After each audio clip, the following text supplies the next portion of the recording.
The galaxy was about to witness something impossible. Instructor Zilvash of the Galactic Survival Corps had trained recruits from over 100 species. He had seen warriors break down, battle-hardened veterans crumble, and the most resilient beings in the universe fail. The 100-year survival course was designed to be unbeatable, a training simulation so grueling that surviving even 50 in-simulation years was considered a near-miraculous achievement. And yet, here on his datapad, the unthinkable was displayed in bright, blinking letters. Simulation complete.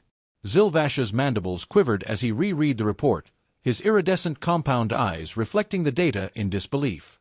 The human team had entered the simulation a mere 18 hours ago. The system was calibrated so that every real-world hour equated to roughly 5 years in the simulation, meaning the humans had completed the entire century-long course in the span of a single day. This was not possible. The other instructors in the command chamber buzzed with uneasy energy. High Commander Vree, a towering Cerathian with obsidian-black scales, loomed over the control console, his tail twitching with agitation. "This is an error," he declared, his voice a low, dangerous hiss. "The course cannot be completed so quickly. The system must have malfunctioned." Zilvash double-checked the logs, his claws clicking furiously against the controls. "The system is functioning perfectly," he said, his voice tight with disbelief. "They didn't just survive, they thrived." He activated the holoscreen, and the control room fell into stunned silence as the footage played. The humans had been dropped into the simulation, a barren wasteland with nothing but desolation stretching for miles. The first challenge: immediate survival. Food, shelter, water. Most recruits spent years just figuring out how to scrape by. The humans, they had built a fully functional base within a day. Jack Monroe, the team's leader, had barked a few orders, and his squad had immediately divided tasks. One of them, a woman named Rachel, had identified edible plants in minutes, despite the flora being alien. Another, Corporal Dwayne Carter, had devised an efficient hunting strategy before sunset. Most species spent decades adapting to the environment. The humans had cracked it before bedtime. The footage fast-forwarded, revealing something even more horrifying. By year 10 in the simulation, only 2 hours in real time, the humans weren't just surviving. They were building structures, tools, even primitive weapons. The team had used fire strategically, something the simulation expected recruits to discover only after at least 40 years of struggle. They had mapped the terrain, domesticated smaller creatures for resources, and created defensive perimeters around their camp. Zilvash felt his exoskeleton tighten in pure dread. By year 20, the humans had begun farming. By year 40, they had set up an economy. By year 60, they had fortifications. By year 90, they were riding the apex predators like battle mounts. And now, here they were, standing at the extraction point, grinning up at the sky, waiting for the simulation to end. Jack Monroe stretched lazily, cracking his neck before flashing the cameras a cocky grin. "That was fun. What's next?" Zilvash barely suppressed a shudder. The extraction chamber hummed as the humans stepped out of their pods, yawning and stretching as if they had just woken from a pleasant nap rather than experiencing a century of simulated survival. Jack adjusted his uniform and glanced at Rachel. "So, how'd you like the course?" Rachel snorted. Kinda tame, honestly. The acid rain was a nice touch, though. Kept things interesting." Nearby, Dr. Quor, one of the lead simulation analysts, let out a strangled wheeze. His bioluminescent frills pulsed in distress. "Tame," he whispered. Commander Vree stepped forward, his massive clawed hands curling into fists. "Explain yourselves, humans," he growled. "This course is designed to push recruits to their absolute limits. No one has ever completed it. Most don't even make it halfway." Jack scratched his head. "Wait, really? It wasn't that bad." The room was deathly silent. Rachel nodded. "Yeah, once we figured out the food situation, the rest was pretty straightforward. The environment was rough, sure, but nothing we haven't dealt with before. Honestly, the biggest challenge was keeping Carter from trying to tame everything." Dwayne Carter grinned sheepishly. "Look, you can't just see a 6-legged murder lizard and not try to befriend it." Dr. Quor nearly fainted. Vree inhaled deeply, trying to suppress the sheer existential horror creeping up his spine. "You tamed the apex predators? Carter nodded enthusiastically. Oh yeah. Once we figured out their pack dynamics, it was just a matter of establishing dominance. I named mine Bruce. Zilvash felt his legs wobble. Rachel crossed her arms. Honestly, the whole 100-year challenge thing seemed a little overhyped. I mean, don't get me wrong, it was tough, but we've handled worse. Vria's tail lashed furiously. Worse? This course is designed to be impossible. Jack shrugged. Yeah, but he gestured vaguely, did the normal survival stuff. Fire, water, food, teamwork. Same old, same old. Zilvash felt something inside him break. Dr. Quor was trembling now, his tablet clutched tightly in his shaking hands. You skipped decades of struggle, he croaked. The simulation is designed to simulate long-term hardship, but you broke it. You adapted too fast. Vria's voice was low and deadly. How? Jack raised an eyebrow. Because we're human? Silence. Rachel sighed. Look, it's not that big of a deal. Humans are just used to figuring stuff out quickly. You drop us anywhere, we make it work. That's just how we are. Dr. Quor was hyperventilating now. They enjoyed it, he whispered. Jack clapped his hands together. Anyway, what's next? You got any real challenges lined up? Zilvash took an unsteady step backward. For the first time in his long career, he genuinely feared for the future of the galaxy. The Galactic Survival Corps was in full crisis mode. Instructor Zilvash sat in the debriefing chamber, mandibles clicking in a rapid staccato of distress. His 4 eyes darted between the various instructors and analysts present, all of whom were experiencing some variation of existential horror. The humans had not only completed the 100-year survival course, they had done so in a way that broke the very foundation of how the test was supposed to work. And now, as if things weren't bad enough, the humans were bored. High Commander Vri sat at the head of the chamber, his obsidian scales rigid with tension. We must understand what happened here, he said, voice as tight as a neutron star's core. This course has been used for centuries to push our recruits to the brink of their capabilities. It is supposed to be unbeatable. And yet, he gestured at the humans, who were sitting at the far end of the chamber, looking completely unbothered. They treated it like a leisurely camping trip. Jack Monroe, the human squad leader, sighed and leaned back in his chair. Look, guys, we didn't mean to ruin your test or whatever. We just did what we normally do. Vria's tail lashed. And what exactly is it that you normally do, human Monroe? Jack shrugged. Survive. A ripple of discomfort passed through the assembled aliens. Dr. Quor, the Zalvanti scientist responsible for analyzing simulation data, was still visibly shaken. His bioluminescent frills pulsed erratically as he clutched his datapad. You bypassed decades of simulated suffering. The course is designed to break recruits down so they learn resilience over time. But you humans, you skipped the suffering. You adapted instantly, as if hardship was nothing more than a minor inconvenience. Rachel, one of Jack's squadmates, tilted her head. Well, yeah. What's the alternative? Just sit there and suffer. Quor made a strangled noise. Yes. That is the point of the course. Dwayne Carter, the team's designated animal enthusiast, chuckled. Man, y'all overcomplicate things. He leaned forward. Look, survival ain't about suffering, it's about problem-solving. You see an issue, you fix it. Simple as that. Vri exhaled slowly, his clawed fingers tightening into fists. Then let's give you a real challenge. The room went silent. Jack raised an eyebrow. Oh. Vri turned to Zilvash. Initiate the Death World Gauntlet. Gasps erupted across the chamber. Zilvash hesitated. Sir, the gauntlet is still in prototype phase. Do it, Vri growled. If these humans claim survival is just problem-solving, then let's see how they handle something that cannot be solved. Jack exchanged glances with his team. A slow grin spread across his face. Now you're talking. Rachel cracked her knuckles. All right, what's the challenge? Vri leaned forward, his slit-pupilled eyes glinting. The Death World Gauntlet is an unbeatable sequence of simulations designed to push even the most advanced species to their absolute limits.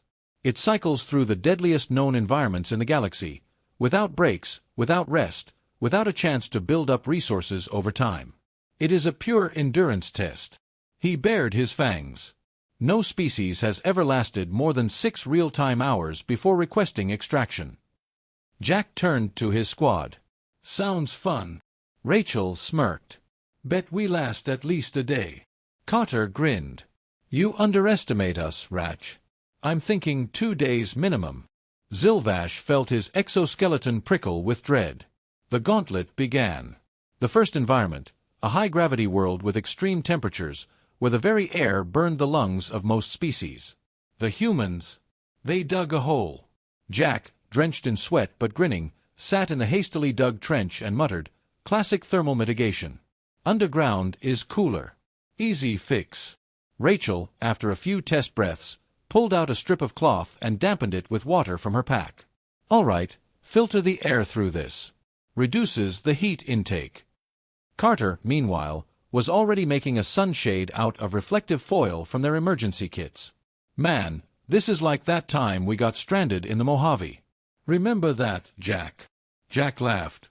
"Oh yeah, good times." The instructors watching the footage were in full panic mode. Vree had stopped breathing. How are they adapting this quickly?" Zilvash stared at the screen in despair. "They are not following the expected failure patterns. The gauntlet is designed to erode their stamina over time, but they're mitigating damage before it even begins." Dr. Quor, practically vibrating with anxiety, pointed at the next simulation parameters. "Increase difficulty." Now. The second environment, an ocean world with razor storms. The wind was so strong it could cut through solid rock, and the water itself was filled with hyper-aggressive predators. Most species drowned within minutes. The humans. They built a raft. Jack was already tying together chunks of floating debris, while Rachel fashioned crude sails. Carter was using his belt as a makeshift rudder. Rachel adjusted the sail, eyes squinting against the razor winds. "All right, if we angle this right, we can use the wind to push us toward that landmass before the storm intensifies." Carter whistled. "Hell yeah, using the storm as propulsion. That's some hardcore thinking, Ratch." Jack grinned. "Told you we'd make it 2 days." Vree was on the verge of a nervous breakdown. "Increase difficulty again." Zilvash hesitated. "Sir, if we push it too far." "Do it." The third environment, a planet with zero visibility, absolute darkness. No light, no guidance. Worse, it was filled with unseen predators that stalked by sound and scent. The humans. They sat down and waited. Rachel whispered, "All right, night vision's useless. We go full stealth mode. Move slow, keep quiet." Jack grinned. "You thinking what I'm thinking?" Carter nodded. "Echolocation." Zilvash's mind nearly shattered. Rachel clapped her hands softly, listening to the echoes. "There's a rock formation about 20 meters ahead. We move one at a time, no sudden noises." Vree stood up so fast his chair nearly collapsed. "That is not possible." Dr. Quor buried his face in his hands. "They're solving it. Again." The entire control room was now in chaos. The Death World Gauntlet was supposed to be impossible. It was meant to break spirits, not inspire enthusiasm.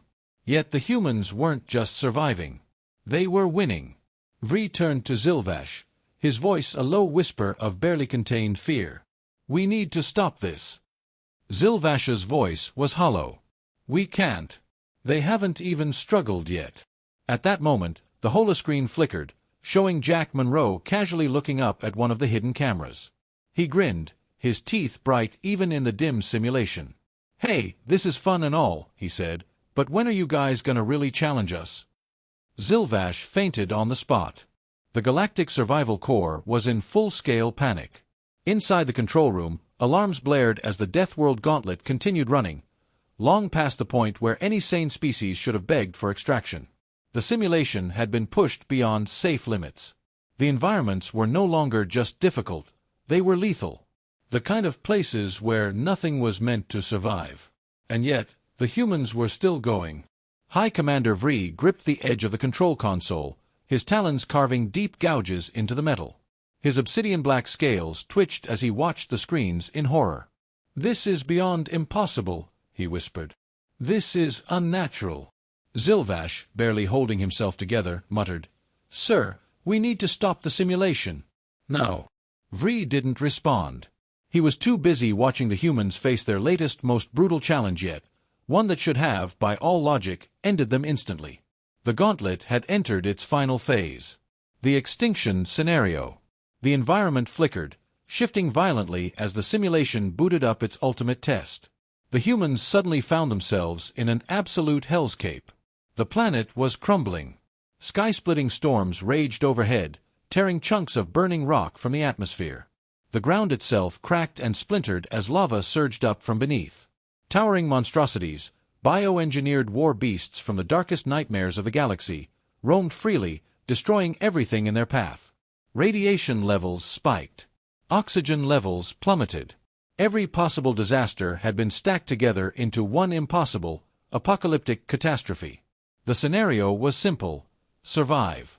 There was no escape, no shelter, no resources, just death. It was the ultimate no-win situation. The humans, they got to work. Jack Monroe was already barking orders. "All right, Carter, figure out the storm cycle. If we time it right, we can use the wind to move faster through the safe zones. Rachel, you're on structural integrity.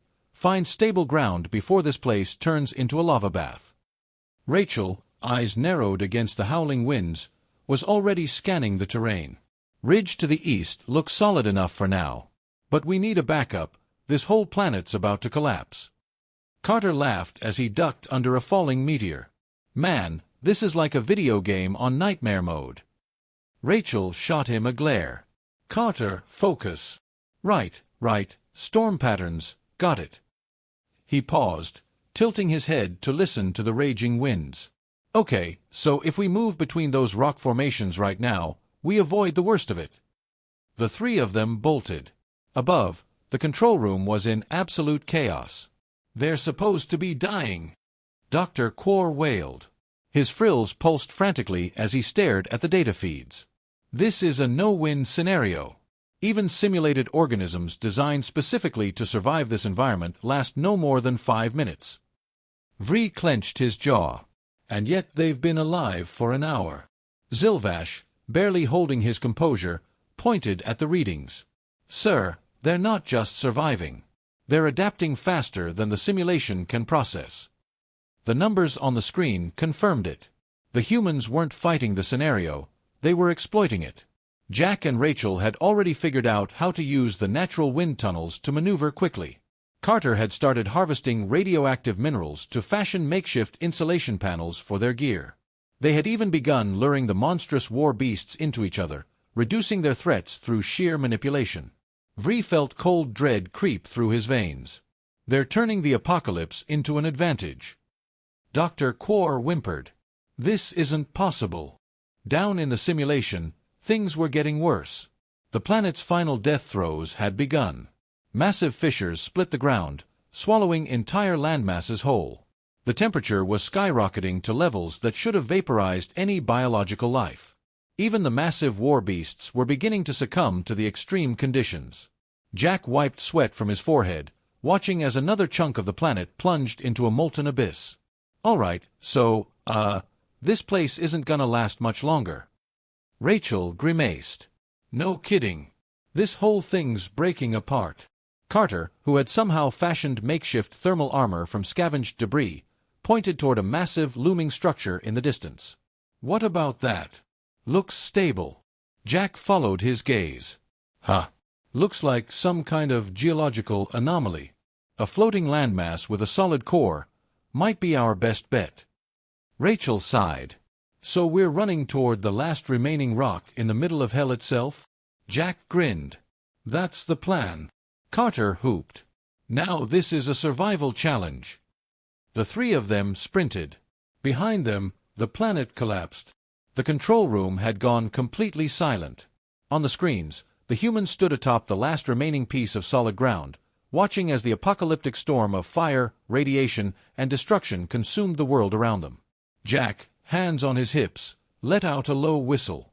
Well, that was intense. Rachel huffed, hands on her knees, catching her breath. I am never trusting an alien survival course again. Carter grinned, brushing dust from his scorched uniform. Hey, at least we won. Zilvash's mind shattered. The extinction scenario was not supposed to be winnable. It wasn't even supposed to be survivable. But the humans had done what no species in the history of the galaxy had ever managed. They had conquered the impossible. Vree, his face a mask of unreadable terror, exhaled shakily. End the simulation. Zilvash hesitated. Sir, if we do that, end it. Vree bellowed. With trembling fingers, Zilvash pressed the termination command.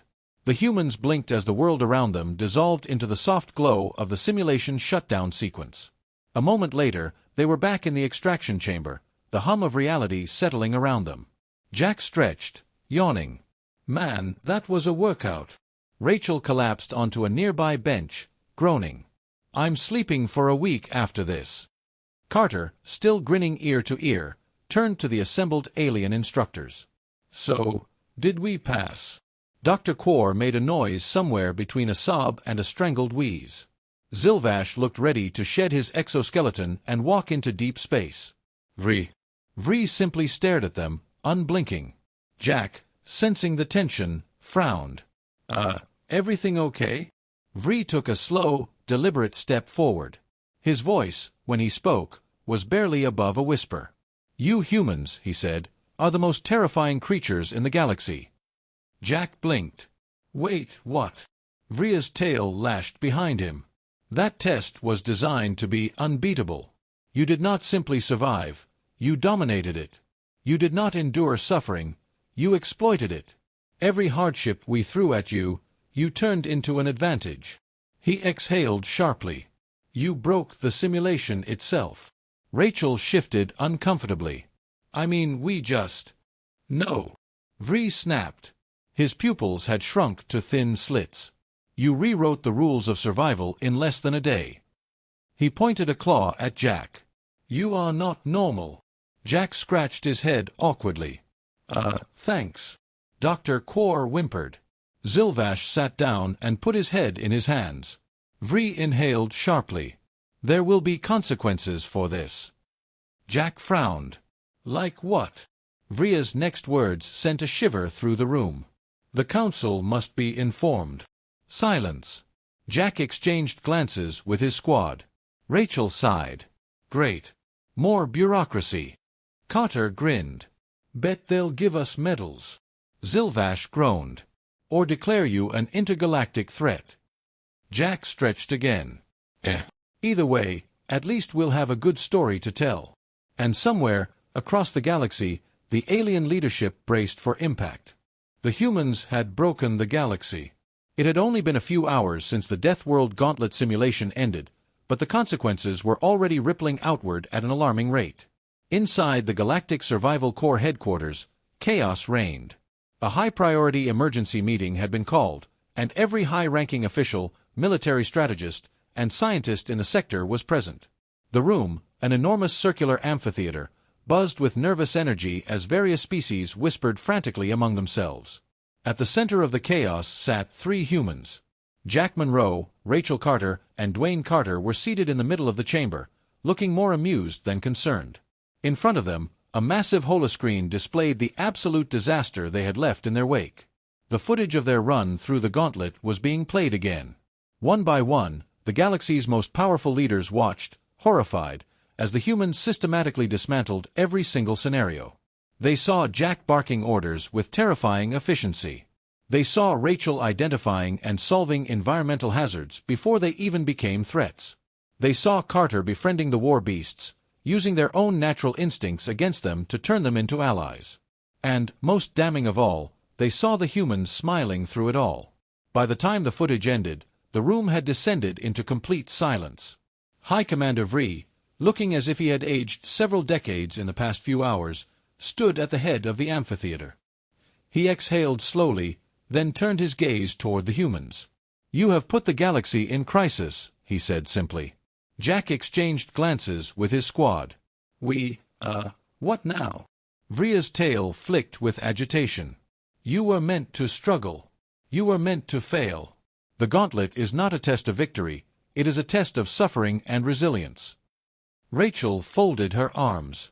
Well, that sounds stupid. Why would we just sit there and suffer? A scientist in the audience, a trembling Zalvanti named Dr. Quor, practically screeched. Because that is how survival works for everyone else. Jack raised an eyebrow. Not for us. The room erupted into panicked murmurs. Vri lifted a clawed hand, silencing the crowd. His voice, when he spoke, was grave. You humans did not endure hardship, you exploited it. You did not merely survive, you conquered the impossible. Do you understand what this means? Jack shrugged. That we're really good at survival? Vri clenched his jaw. That you are a threat to the entire galactic order. The room went still.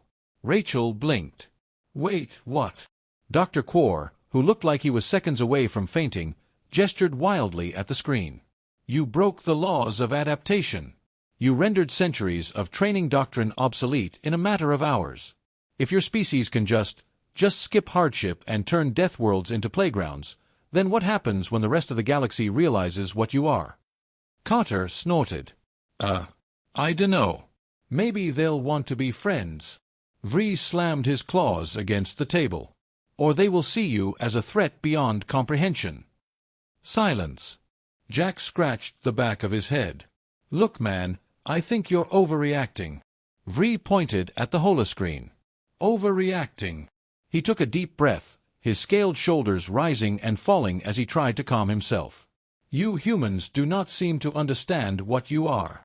Rachel frowned. We're just people. Vri exhaled sharply. You are Deathworlders. The word rang through the chamber like a gunshot. The humans stiffened slightly. They had heard the term before, but never spoken with such sheer dread. Vri continued, his voice lowering. Deathworlders are rare.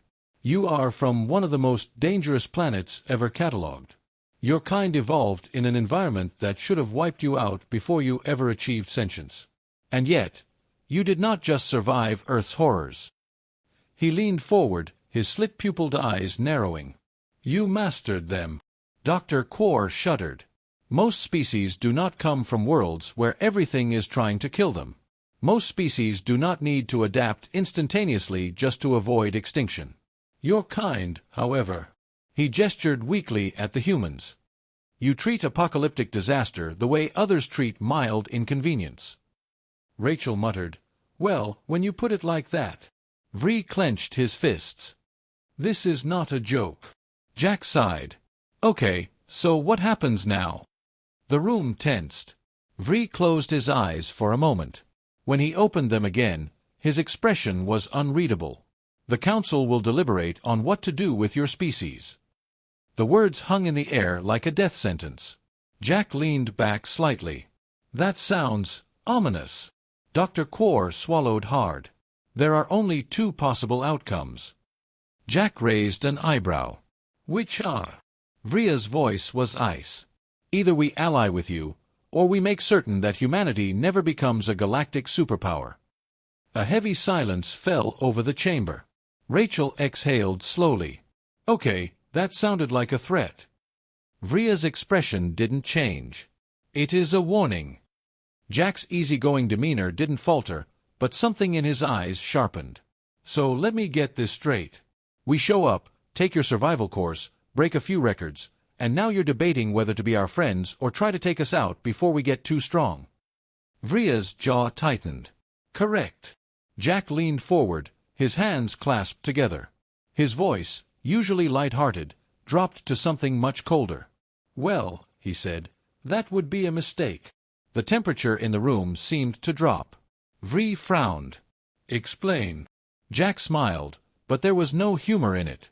You see, there's something you don't get about humans. The room was deadly silent. Jack leaned back. We don't start fights. He tilted his head slightly. But we finish them. Rachel nodded. We like peace. But if you try to take us out before we become a threat, you'd better make damn sure you succeed. Carter smirked. Because if you don't, well, let's just say humans have really long memories. Vree stiffened. The entire chamber seemed to tremble under the weight of the unspoken threat. Finally, after what felt like an eternity, Vree let out a slow breath. Understood. A long pause. Then, finally, we will recommend an alliance. Dr. Quor nearly collapsed in relief. The tension in the room eased slightly, though not completely. Jack nodded, standing up and stretching. Well, that's settled. He clapped his hands together. Now, about that real challenge you promised. Vree flinched. Zilvash groaned. Dr. Quor whimpered. And somewhere, across the galaxy, the alien leadership collectively decided that the last thing they should ever do was challenge humanity again.